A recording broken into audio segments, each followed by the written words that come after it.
সবাই কেমন আছেন? আশা করি সবাই ভালো আছেন। দেখেন, মায়ের পরকীয়ার কারণে বাচ্চাদের বলে দিতে হয়। আসল সাধারণ মানুষদের মানে ফাঁসির দড়ি গলায় দিতে হয়। যেমন খালা হাসিনার আমলে ছিল মিথ্যা মামলা দিয়ে মানুষের হয়রানি করতে, তো এখনও মাদ্রাসা হুজুরে ফাঁসি দেওয়া। তো সাত সাথে বলে সম্পর্ক ছিল ওই মহিলার। আরও একবার দুটো দেখছিল কয়েকজন গ্রামের প্রতিবেশী। এখন যাতে হুজুরটা যদি নির্দোষ হুজুর যাতে কোনো ক্ষতি না হয়, এটা যেন আমরা সবাই দাবি তাই।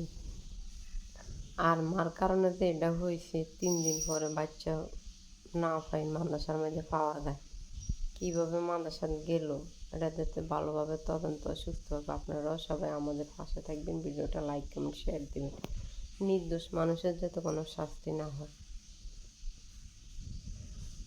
ফরজরে না করলে কি হয়, স্বামী বিদেশ তো আর ভালোভাবে চলবো না। সন্তানরা নিয়ে দরকার আছে এভাবে নিজের মেয়ে বলে দেখতে দেখার কারণে এরকম ভিডিওটা লাইক কমেন্ট শেয়ার দিবেন।